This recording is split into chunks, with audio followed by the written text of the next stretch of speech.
The sun was setting over the small town of Willow Creek, casting a warm orange glow over the streets and homes. For 10-year-old Max, it was just another ordinary day. He had spent the afternoon exploring the woods behind his house with his best friend, Emma. As they wandered through the trees, they stumbled upon an old, dusty map buried beneath the roots of an ancient oak. The map appeared to be hand-drawn and was covered in strange symbols and markings that neither Max nor Emma could decipher. But as soon as Max touched the map, he felt a sudden rush of excitement and curiosity. He had always loved puzzles and mysteries, and this seemed like the ultimate challenge. Without hesitation, Max carefully unfolded the map and studied it intently. The symbols seemed to shift and change as he looked at them, revealing hidden patterns and meanings. Emma sat down beside him, watching with wide eyes as her friend's face lit up with wonder. "This is incredible," Max breathed, his voice barely above a whisper. "I have no idea where this leads or what it means, but I'm going to find out." Without another word, Max and Emma set off on an adventure of a lifetime. They followed the map through the woods, over streams, and under dense thickets of bushes. The journey was not without its obstacles, but with each step, Max felt himself becoming more and more determined. As they walked, the air grew cooler, and the scent of damp earth filled their nostrils. The trees seemed to grow taller and closer together, casting deep shadows that made it difficult to see. But Max pressed on, his eyes fixed intently on the map as if willing it to reveal its secrets.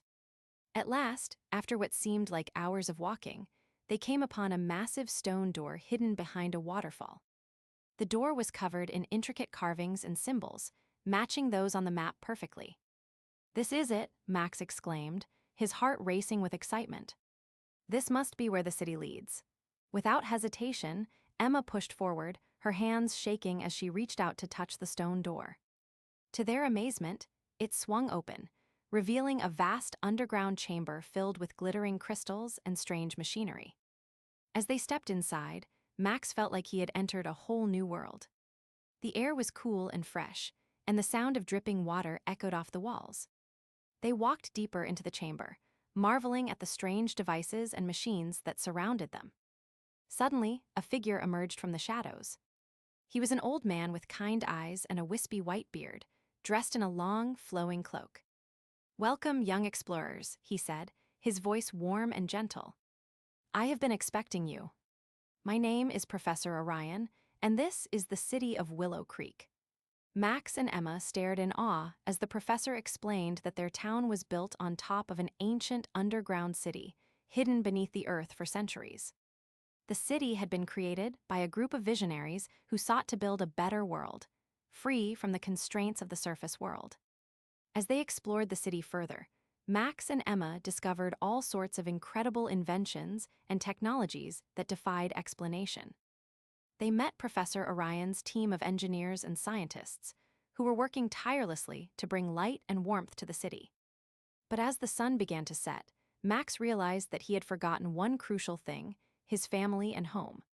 He knew they would be worried sick about him, and he didn't want to leave the professor or the city without finding out what was happening on the surface. "I have to go," Max said, his voice filled with a mix of sadness and determination. "I need to tell my parents that I'm safe." The professor nodded understandingly. "Very well, young one. But first, let me give you a gift." With a wave of his hand, Professor Orion produced a small crystal pendant that glowed softly in the darkness. "This is a lightstone," he explained. "It will guide you through the dark and keep you safe from harm. And whenever you need guidance, simply hold it up to your heart and listen for the whispers of the city." With tears in his eyes, Max hugged the professor goodbye and set off on the long journey back to his home. As he emerged from the woods, he saw Emma's worried face waiting for him. "What happened?" she asked, relief written all over her features. Max held up the crystal pendant and told her everything: the map, the underground city, Professor Orion, and the incredible inventions and technologies they had seen. Emma listened with wide eyes, amazed by Max's tale. As they walked back to their homes, hand in hand, Max realized that his adventure was only just beginning. He knew he would never forget the city of Willow Creek or the incredible people who lived there.